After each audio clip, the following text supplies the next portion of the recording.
Good evening. Glad to see you after the Thanksgiving holiday. ESA gets a record 22 billion plus euros over 3 years to expand their programs. Varda wants to make space boring. We'll see how that goes. The first private space telescope is launched, and Russia forgot to lock something down and accidentally destroyed their only way to get humans into space. We'll look at that. Orbit Fab, one of our favorite companies, wins ESA funding for on-orbit refueling. ESA, again, commits to being an anchor customer for LEO cargo return services. They really want to build their program quickly. They also have committed, get this, to building Gateway. We have a lot to say about that. We have a Bryce commercial launch Q3 report to show you quickly. All this with our guest, COTS legend Dennis Stone. This is going to be a night of incredible history and probably some funny stories. From the news decks at the Center for Space Commerce and Finance, my name is Thomas Andrew Olson, and this is The Unknown Quantity.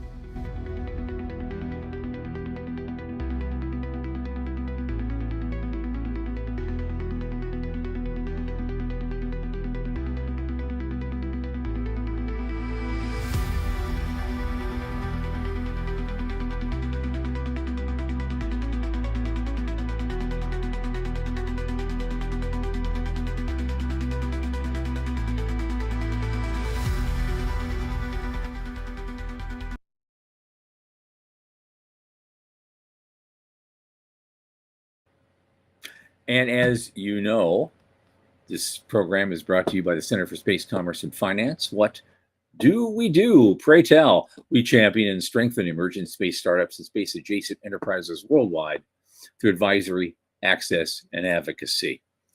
Our pitch events and world-class boot camps fortify startups to be better investor-ready. Now, a lot of our work, especially this podcast, is supported by listeners and fans like you. So if you just go to cscf.space/support and click that plain as day donate button, that would be great. A little in the tip jar, especially this time of year when everyone's coming at you, will make a big difference. Now, my oldest space friend, Michael Lane, who just caught a pair of golden fish from Puget Sound, is here with us. Michael, come on in, man.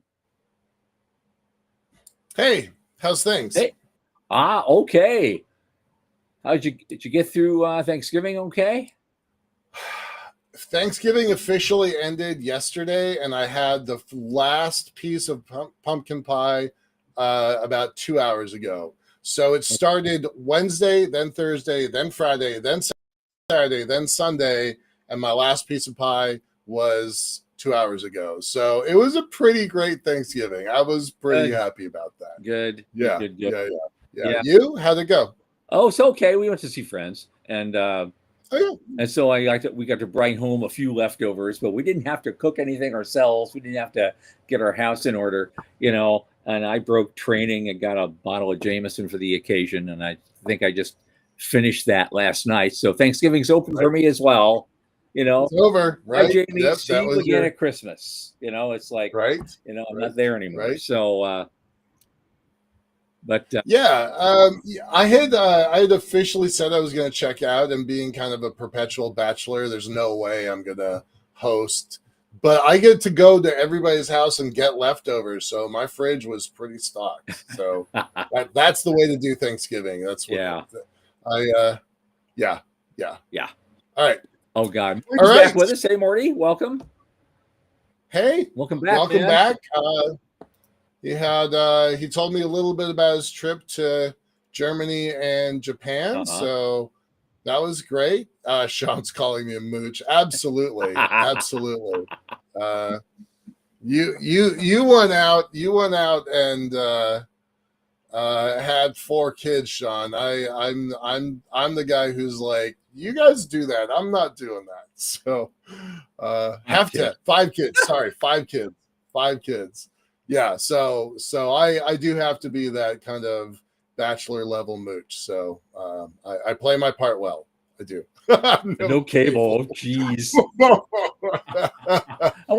Yo, Sean is typing 5 kids. Where is Johnny anyway? I don't know. You packed. Yeah. Right. For those that are listening on Spotify, Sean, our producer, is making some comments in the private chat that is pretty funny, but maybe not necessarily stuff we want to repeat on air. So let's get going. Hey, Aiden, welcome. Good to see y'all. Oh yeah, Aiden. Hi. How you doing? Welcome. Yeah, yeah. And so here's the thing. We'll start out with the big one. So ESA announced last Thursday it secured a record budget of 22.1 billion euros to fund its programs but it's for the next 3 years. So I guess in dollars, that's about maybe 10 billion a year for 3 years, something like that, a little less. Yeah. So not a NASA-like budget, even at its current level, but it's something. They are determined. The EU and ESA are bound and determined to have a greater independence. Yeah. All the things that are going on and all the new commercial ideas that are going on. I don't know how well they're going to do with that in the commercial side. They just don't have the track record that we do in this country, but they're working on it. Don't count them out. They don't say that, they can't do it. They're going to move ahead. 17 years ago, I was invited out to Greece it was supposed to be a week-long event. I stayed there for 5 months. And what they asked me as a consultant was to figure out how Greece can become the Silicon Valley of Europe. And I had to be polite, but I couldn't stop laughing at the idea, because Europe is notoriously risk averse, and they have a big social penalty, social stigma around failure. I don't know how Europe decides that they build a space system that can, the ecosystem that can support this hyper risk, prone to failure environment. Well, I hope so. Yeah. Well, the hard thing is, I mean, just look at them in general, not even at their space sector, but just look, what does it cost to start a company in the EU? I know in Switzerland, it's 100,000 up front. Wow. To give to bureaucrats to get the paperwork done. Right. Wow. And so, yeah. It's got to be that way everywhere.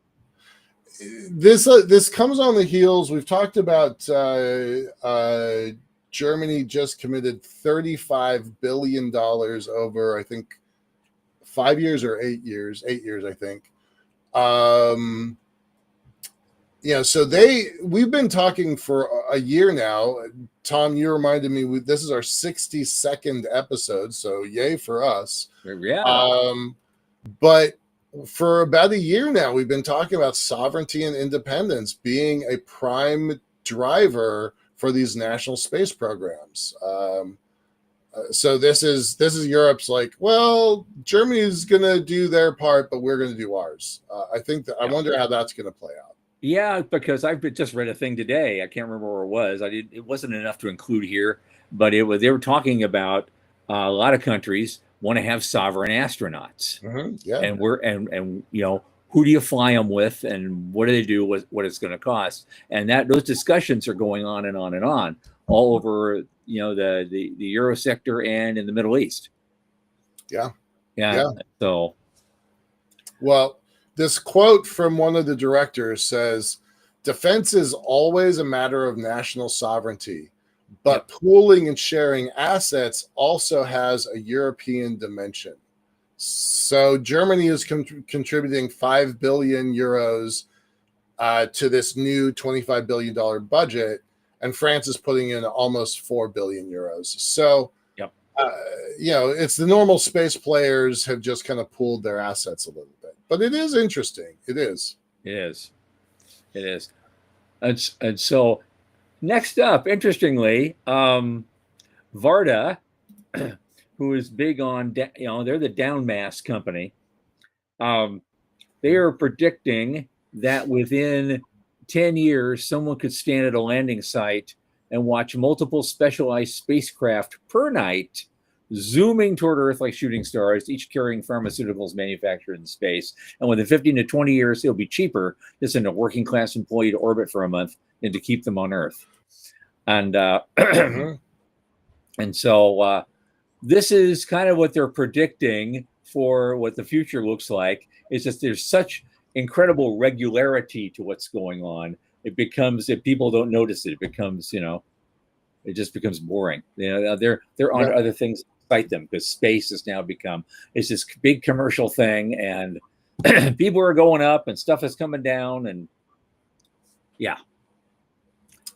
And they make the argument about manufacturing crystals in space and pharmaceuticals and all those kinds of things. But the real issue is, yeah, we're getting started now, but just wait. Just wait. In another decade, this is going to be insane. Yeah.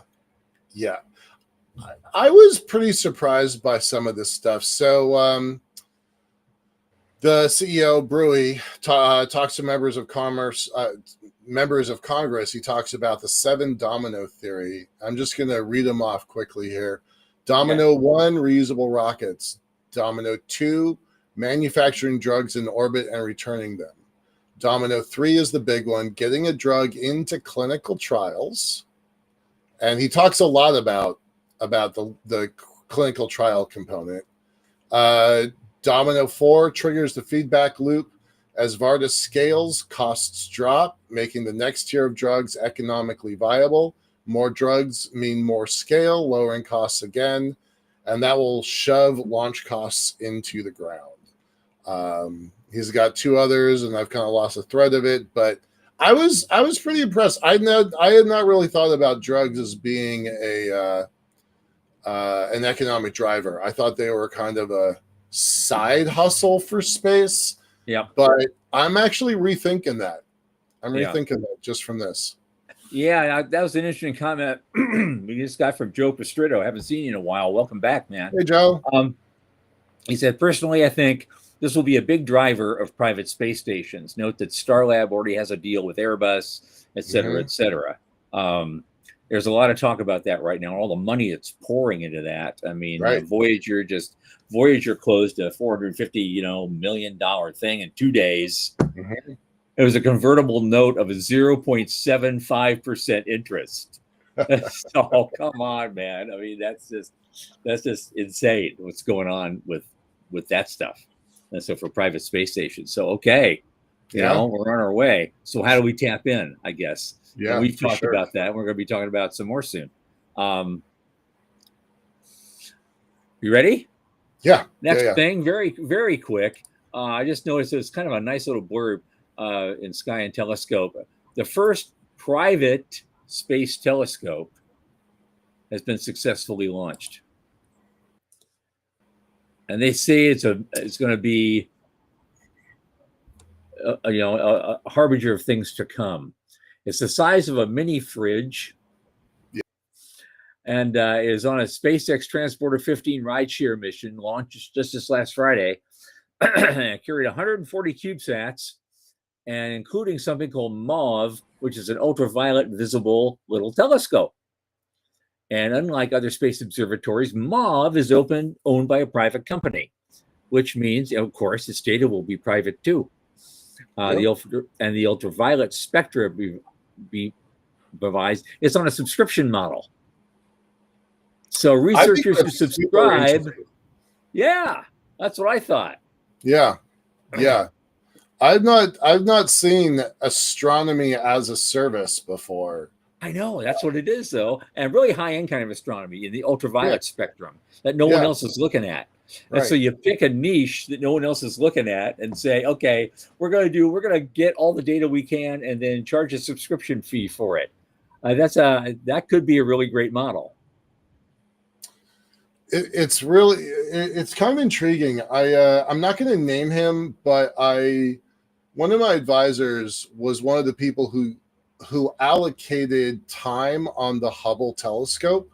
Okay. And he would get actual, not figurative, actual death threats from grad students who have put, or PhD students who have put 5 or 10 years of their life into investigating this one thing, but their case wasn't strong enough. They didn't get the telescope time. They're not going to get their PhD because he had to allocate it to something else. No. And the idea of folks just queuing up and paying a small fee, I kind of love that. I hope that this, and this also kind of goes back to our friend Alex McDonald, Dr. McDonald, that he talked about the earliest American, he only said American, earliest American observatories were commercially driven. So I thought that was really cool. I thought there was something really interesting in this idea. Yeah. And so, well, maybe we'll see more of those. Not just astronomy as a service, so maybe other things we haven't thought of that will end up like that too. Yeah. But I want to move to one of the big ones. Yeah. Oh my God. Russia accidentally destroys its only way of sending astronauts to space. I cannot believe that was your I'm reading this. I just can't believe I'm freaking reading this. It's absolutely amazing. There's like a 20 metric ton piece of equipment that you're supposed to fasten into place before launch. And they didn't. And it shook loose and rolled into the launch area and just like destroyed everything. Oh my God. I mean, they could still launch other stuff. They even have a facility in Kourou. And so they have other places they can go to launch certain things, but not crewed missions. This was the place. Oof. What a reversal of fortune, though, when you think about it. It was between the end of the shuttle and 2020, we were buying the ride from them to ISS. And now here we are. They're going to have to buy it from us. The shoe is on the other foot. I hope we are as mercenary as they were during our shuttle, non-shuttle days. Yeah. Yeah. Well, don't call Axiom. They don't know what to do. But I say that. Wasn't it their head of Roscosmos who said use a trampoline? When I'm like, well, we could send them a trampoline emoji, right? A big one, a really giant one to put on top of a hole. Right here we go. Here you go. I'm glad nobody was hurt. I don't wish the Russians bad news. They definitely have caused themselves enough bad news lately, but it is mildly amusing. So oops. Okay. Now something a little more positive. Our buddies at Orbit Fab just won ESA funding to create a landmark in-orbit refueling mission for ESA. So they're getting around and they're making stuff happen. I love that because they're this whole refueling thing in orbit. I mean, they've really gotten into that and they're doing really well and they're raising lots of money and they're building the things they need to build. And here we are. It's paying off now. Yeah. The Astral experiment. So the first in-orbit test. How long has Orbit Fab been pushing this rock? 8 years, 9 years, at least 7 or 8 is before COVID. So they started that thing. So 2018 maybe 17, 18. Good on them. If I remember right, if their press releases are to be believed, I think they basically did a back of the napkin sketch for what became Rafty. That's their kind of gas cap system in space. And they flew it within, I don't know, 90 days or 120 days or something like that. So good on them. I'd like to see them actually succeed. They've sure been pushing it for a long time. I know. And I've known Dan Faber for more years than I can count as well. And so to see him to help take this over the top is just pretty amazing. Yeah. He was just a young kid. He joined the space community early on. Actually, in our old roots, Space Frontier Foundation is the first time I ever encountered him. Yep. Yep. Yep. All right. Now, okay, so ESA's in the news again. Stick with ESA. What do we got there? Yep. They are well. There is a company that's doing LEO cargo return services, and during the ministerial council meeting in Bremen, member states agreed to fund 2 cargo delivery demonstration missions, and with LEO Cargo Return Services Initiative, they're fostering the development of an in-house commercial cargo space transportation service. And they just awarded phase 1 contracts to Thales Alenia Space and the Exploration Company, and they'll each get 25 million euros. Phase 2 will be open to all providers. I don't know what kind of money that involves, but they're willing to be an anchor customer for this once it's built. Yeah, that's kind of interesting. And this is the same ministerial meeting that committed to that more money, 25 million US. Yep. 25 billion US. Yeah. So a lot happened at this minister meeting. Yep. But it takes a lot to get invited to it. So, you and I aren't getting an invite to those anytime soon. Probably not. Yeah. Probably not. Yeah. Well, let's talk about the last big thing that came out of that meeting. Yes. That one's interesting. This is wild. I hope our guest take on this as well. The whole system, of Artemis also circled around a piece of tech called the Gateway. Now, there's a lot of pushback on that. A lot of people in our community say that the Gateway really isn't needed. We didn't need it before. We don't need it now, and it's just basically a system of the contractors, by the contractors, and for the contractors. That's what Zubrin said about it. In the beginning, and so we were all afraid it was going to be a toll booth of some kind. Well, and so I guess to take the pressure off, I don't know how else to put it. The ESA is going to take this thing over. They're going to build it. They're going to build their own money. I can't even comment with a straight face. I know. I had that acting training in school.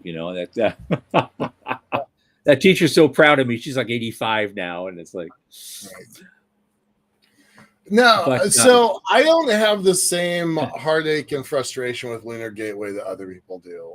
I don't think it is vitally important, but I don't think it is quite the boondoggle that other folks do.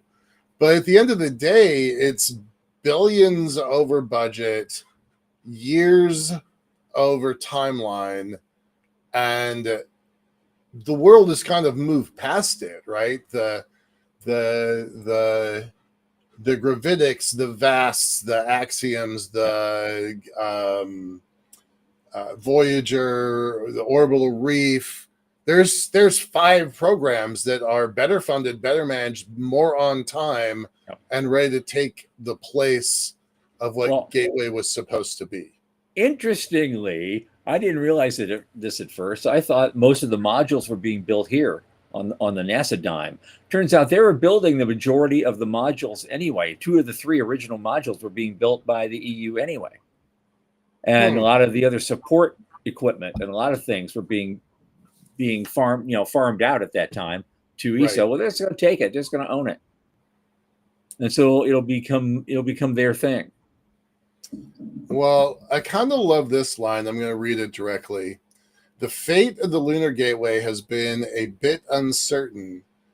That sounds like Tom's vaguely important. Yeah. The fate of the Lunar Gateway has been a bit uncertain since the proposed 2026 budget by the Trump administration cut it out completely. It also removed the need for European hardware for the Artemis mission by canceling the space launch system of the Orion spacecraft, for which has provided the European service module. So I was like, all right, that is a friendly way of saying that they have lost faith in NASA's ability to do the things that they contractually committed to. Yeah. Politics changes everything, doesn't it? Sure does. So seriously, let's back up for a second. Do you think the Gateway actually will get built in Europe?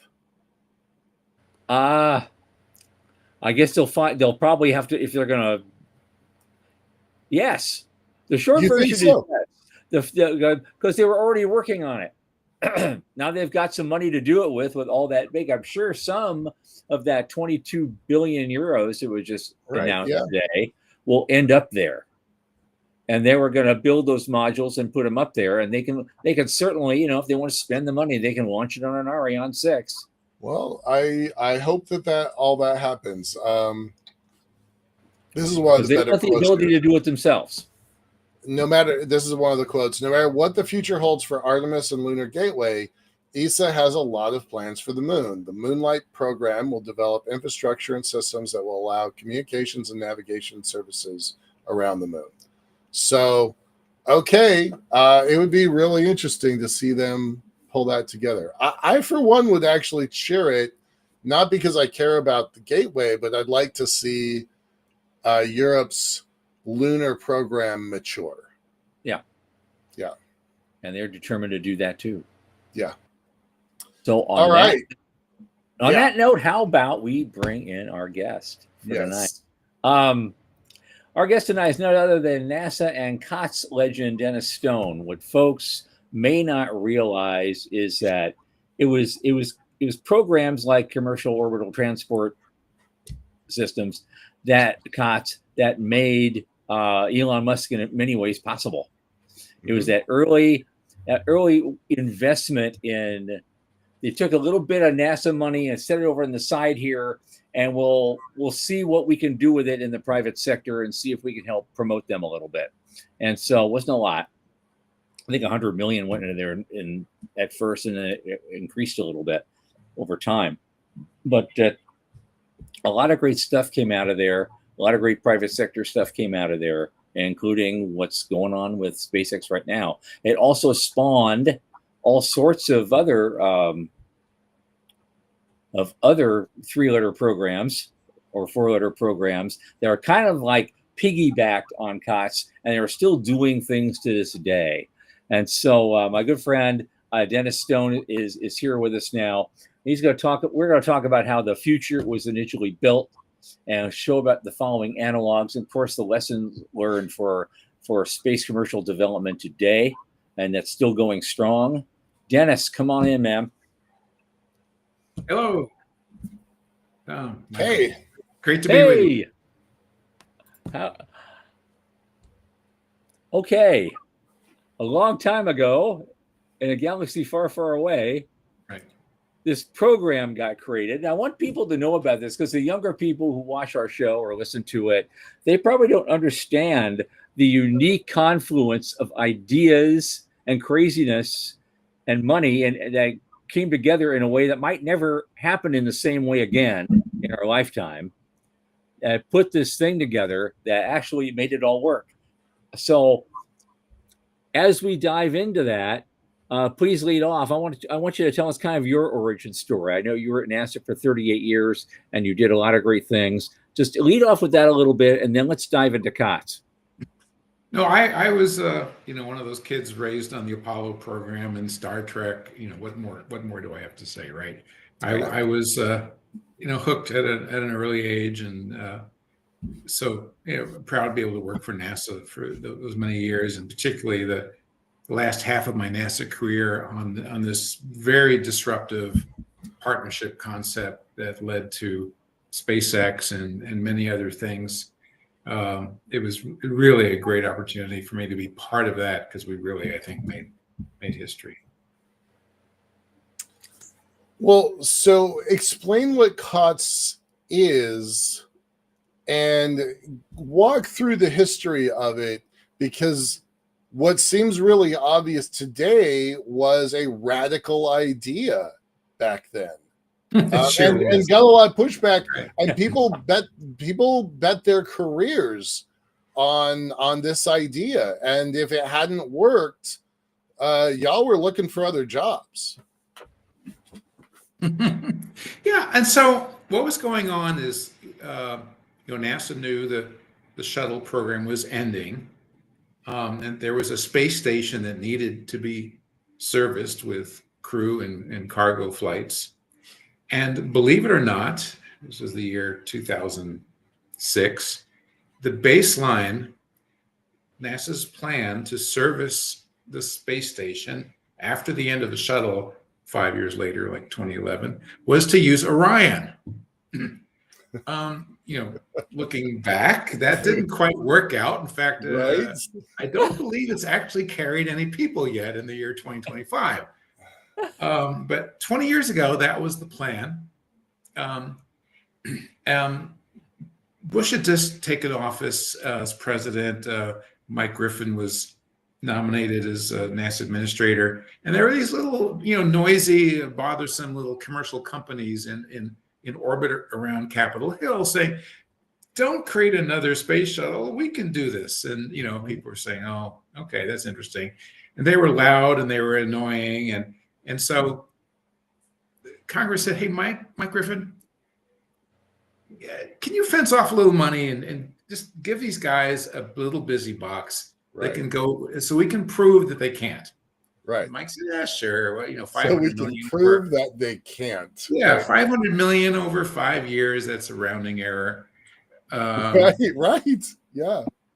It did go up to 800 at the end, but anyway. So the problem is that we failed to fail.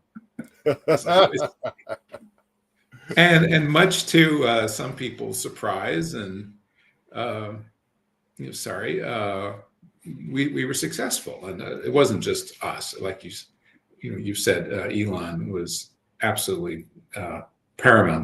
But Elon said if it wasn't for NASA and the COTS program, they would have splashed their last Falcon 1 into the Pacific Ocean near Kwajalein and probably closed up shop. And we'd be on shuttle 2 right now. But it was successful, and it created a whole new paradigm. In fact, I published today a blog post. You can go to DennisAstone.com and see it, and I'm sure there's links all over the place about the history of the COTS program, what it is, a very brief history. What does COTS mean? When has it been used by NASA? What kind of impact it's had, and what are the prospects for its use? But briefly, COTS is a two-step approach where if we think that there might be other customers for what NASA needs, then instead of buying a government-owned and operated system that the government has to pay for and maintain, that instead they should buy a service for data from a commercial entity who can also sell those services to others. And therefore, everybody shares cost, and it's cheaper for the taxpayer. And oh, by the way, it might actually stimulate the economy. That's the model, this two-step approach to investment. And then if that's successful, investment in development of the capability, and then purchasing services. So that's what we did on COTS. And the rest is history, frankly. That two-step approach has been used not only on commercial cargo to the space station, commercial crew to the space station, replacing the TDRS constellation. That NASA's doing that under COTS. Commercial LEO destinations, the last program I worked on at NASA, to replace the space station, following the exact same model, a period of investment followed by a period of purchasing services. And Eclipse moving into the moon, same story, same model, right? Yes, as I quoted in my blog, I used to teach this class at NASA. I said, if your job at NASA is to collect gravity waves, don't use the COTS model. There's no other markets for that. That should be government-owned and operated. Yeah. But if your goal is your program's mission is to house Artemis astronauts on the lunar surface, there might be some other customers for that in the near term. Look at the COTS model. Consider buying services instead of buying hardware on the moon. So and so there really are two NASAs today. There's the NASA that is doing the commercial cargo, commercial crew, commercial destinations, commercial communications, moving to the service and data buy instead of government taking on these big, expensive systems. And then the old NASA is the one that has big, expensive systems doing things like, today the space station, you mentioned Artemis, and science. I'm not saying those are bad programs by any means, but they're a different paradigm where it's, buying government-owned and operated systems, paying cost-plus contractors, very low risk, but also very, tends to be much more expensive than the kind of the new NASA doing the service buys. And those two NASAs have peacefully coexisted for decades now. But it will be interesting to see how the next administrator looks at that dynamic and does the pie change. Yeah, it might. I did love, because there's a after COTS there's like a string of things that all sorts of, as you said, 3-letter or 4-letter programs that came on beyond that. We'll talk about that in a minute. My favorite thing though was you called your organization the Commercial Crew and Cargo Program Office, also known as, but in short, C3PO. Yeah, that was my idea. That was, I love it. Sorry, George. These are the guys that have a little bit of snark and a little bit on the fringes, right? And you kind of, that's your way of saying, yeah, this is what we do, man. This is Yeah, it was disruptive innovation. The first thing I did on the COTS program 20 years ago, practically to the day, today, was I hired a venture capitalist. Because I said, this is an investment. We have to think. News. I didn't know that. Yeah, I hired a venture capitalist. His name is Alan Murray, a great guy, because I knew we had to think like an investor. NASA's brilliant technically, the greatest engineers in the world, but we're investing here. We've never done that before. And so he arrived with a box full of books called the Innovator's Dilemma and things like that. How to change your mindset, how to build your culture to enable disruptive, innovations and not disruptive technologies. But he said COTS was a disruptive technology, if you will, within the NASA culture. And anyway, we had a blast. Instead of asking for a 1,000-page proposal with addressing 1,000 requirements, we said, send us the business plan. Yeah, look through it. Hey, let's go talk to these guys. Right. We talked to them and asked the tough questions, made the management teams squirm, and then picked a few for due diligence, and did it that way. And this was never done in NASA before, unheard of.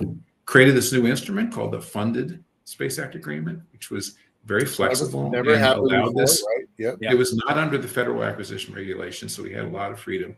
And Congress gave NASA that authority. So thank you, Congress, to enable this. I was just going to bring that up because the Space Act Agreement is still around to this day, and people don't realize that thing had its genesis with you guys. Well, a lot of agencies have what's called other transaction authorities, OTAs. DoD does, DOE. NASA's had it since for I think since the days of the Apollo program, so they could just get things done.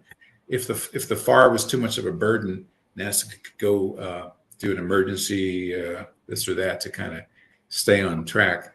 And it's careful. NASA uses it very judiciously. It's not to buy things.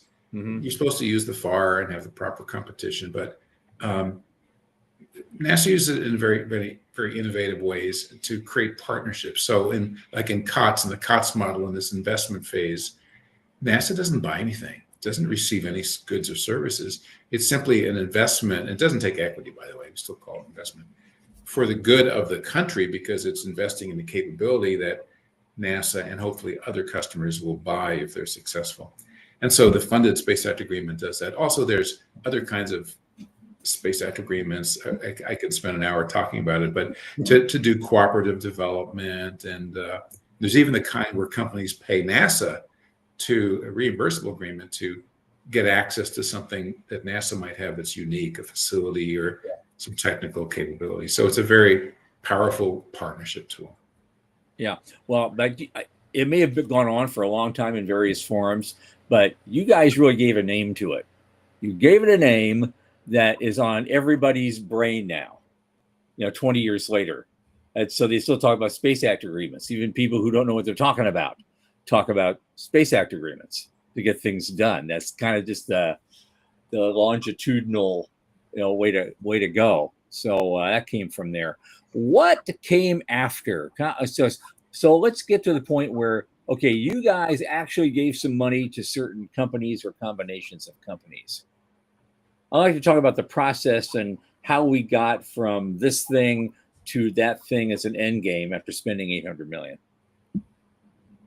Yeah, well, phase one was a competitive award of funded Space Act agreements. We had real quick, we awarded SpaceX and a company called Rocket Plane Kistler. RPK, unfortunately, was terminated.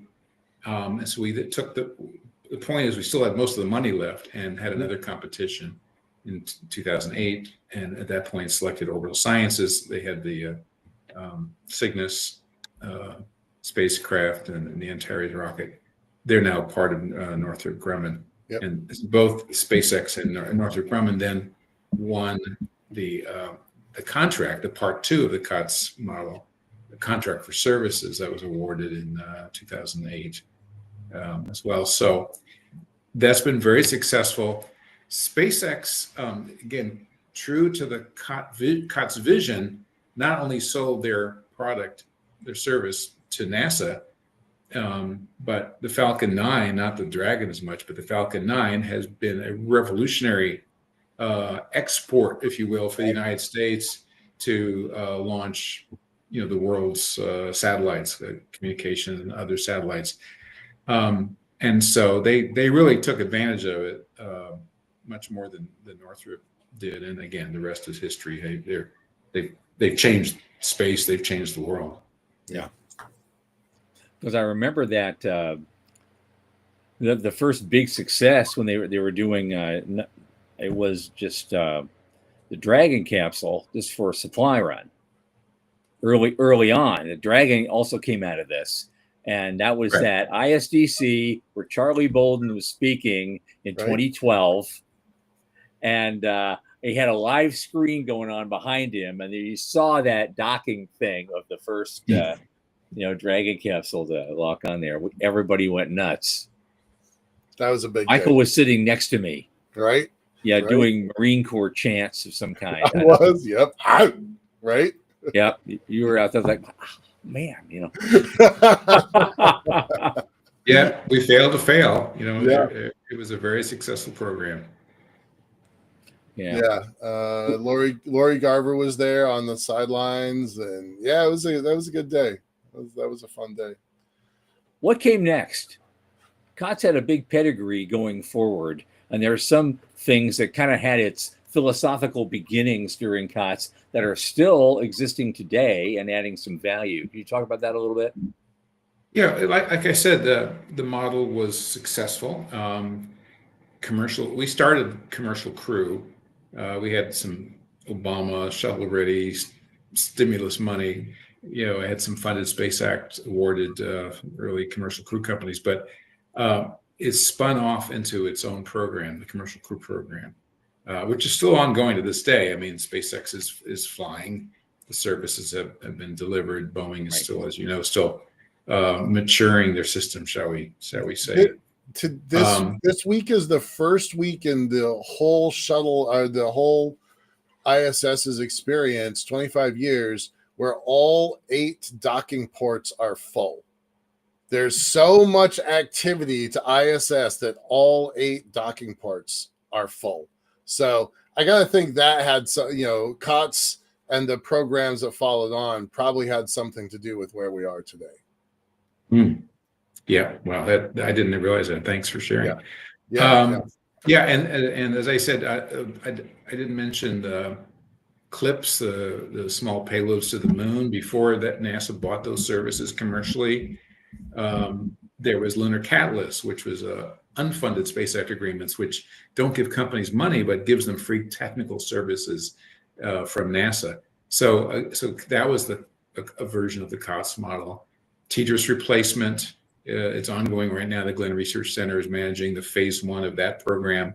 again, a period of investment, and then NASA will buy commercial communication services instead of operating its own fleet of satellites. And last but not least, CLD is following the COTS model, again, almost exactly.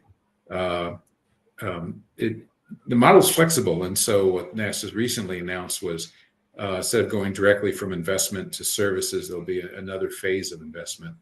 We're expecting that to be released in final form any day now. But it's still a COTS model. So investment and demonstration followed by buying of services. So who's getting favored by the CLIPS model now? Who are they looking at? The CLIPS model? Yeah. Well, as I say, that's just the same model, just applied to small payload delivery to the lunar surface. I haven't been following CLIPS that closely. So we'll see if they'd actually, pick some companies to work with already, or. Oh yeah. I mean. Astrobiotic and Intuitive Machines. Various companies are very active in that program, and there are some commercial customers. To what extent, I haven't followed. All right. My focus is on LEO. I was going to ask. So, what are you working on now that your focus is on LEO these days?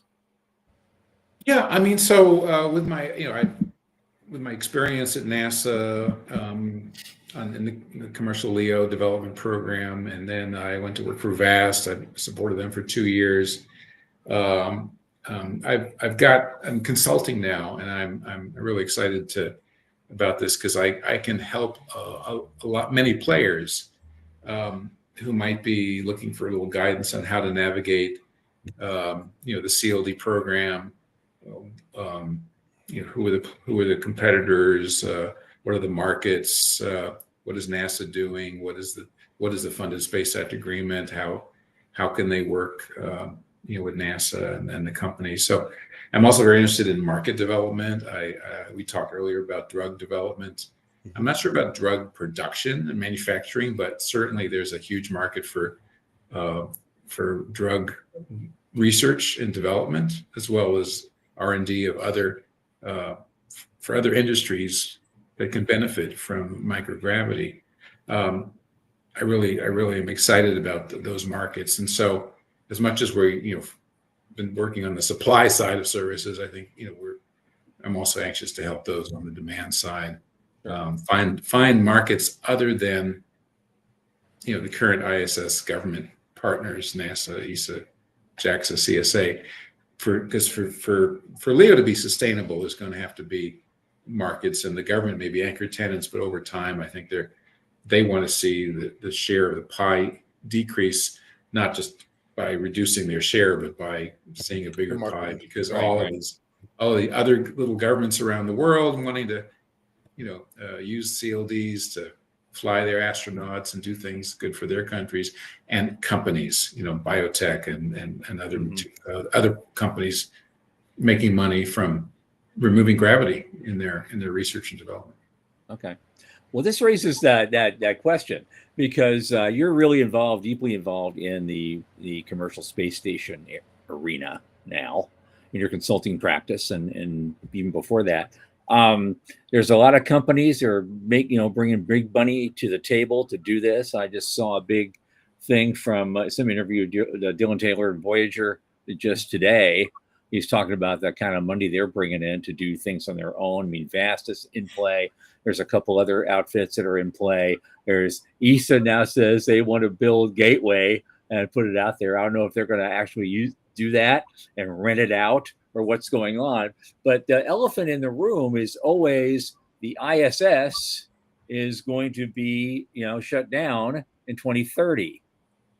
So how does that play into everything? And because the biggest complaint, let's save the ISS, these people have is that we've had that continuous occupation. That seems to be the whole thing to them. It's just we've had a continuous occupation. We should never lose a continuous occupation.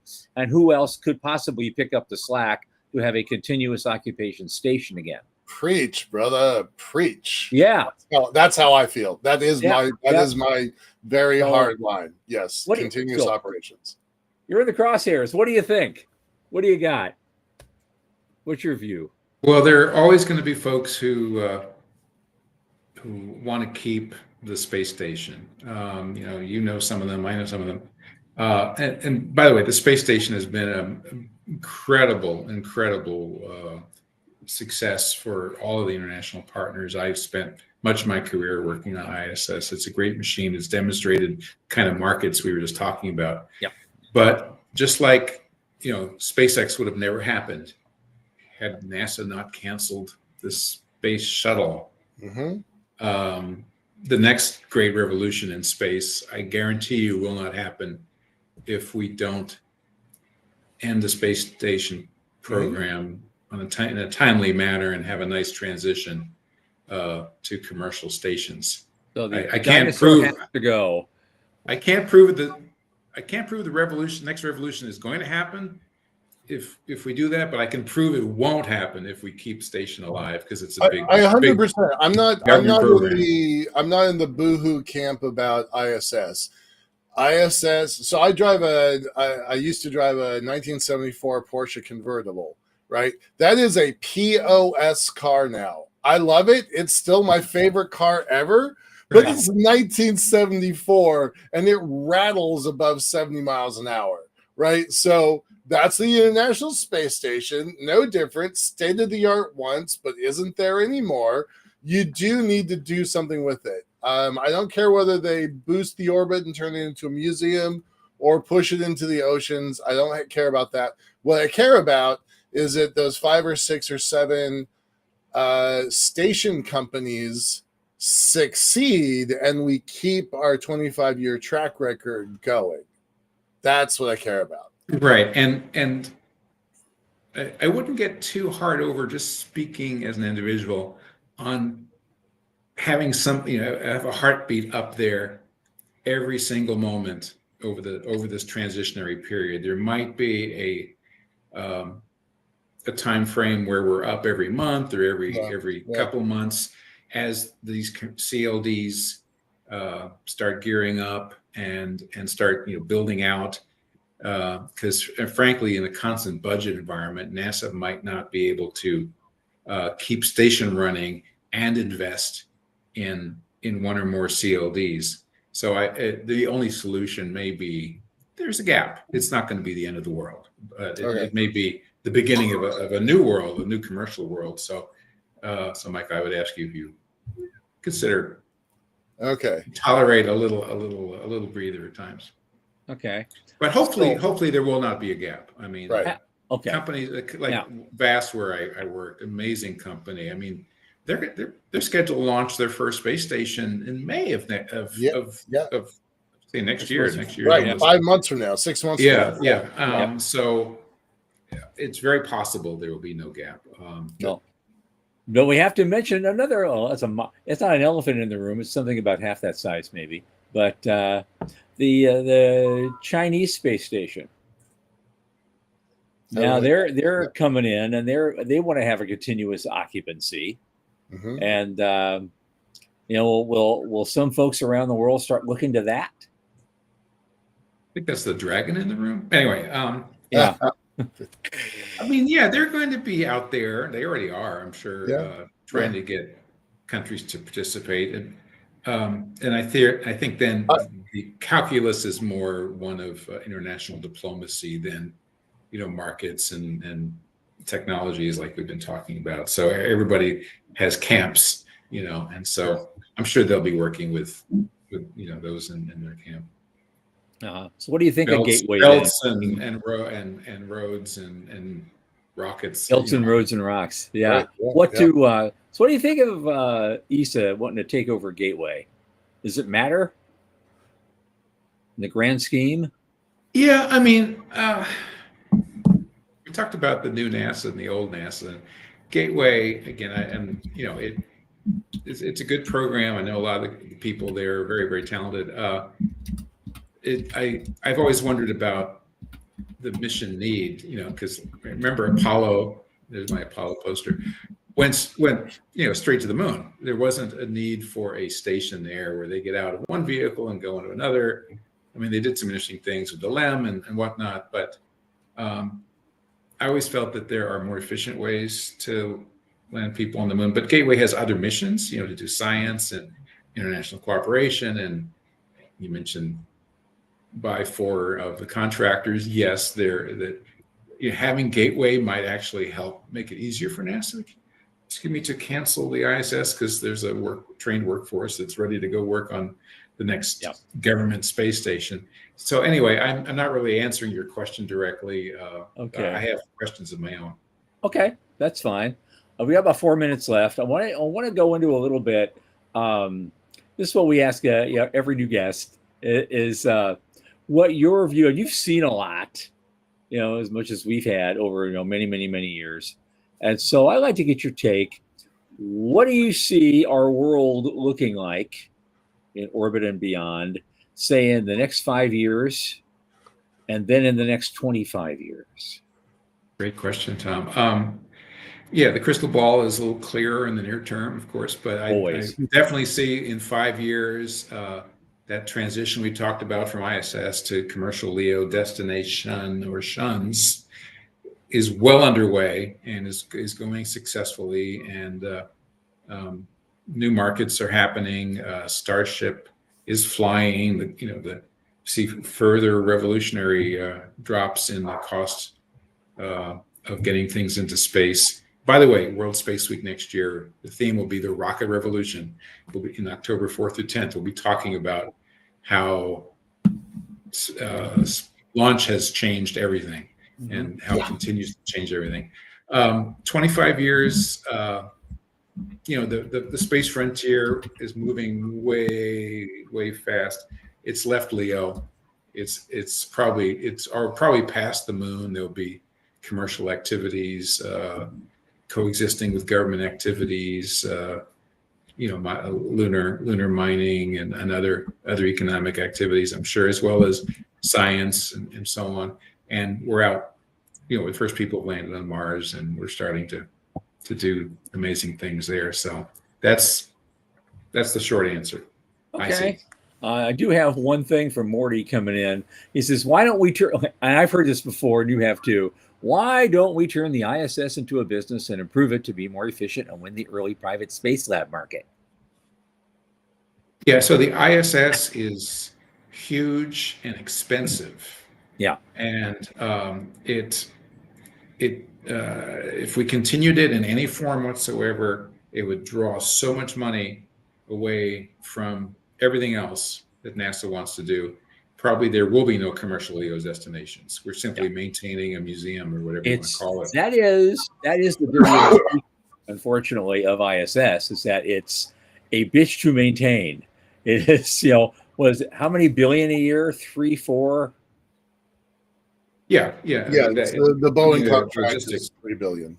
But I mean, if you shut the program down, but you wanted to keep the hardware, to keep it flying, you need power, you need computers. They all need crews to maintain. Next thing you know, you're still paying for the whole program. So it's a fallacy to suggest that anything can be done with ISS.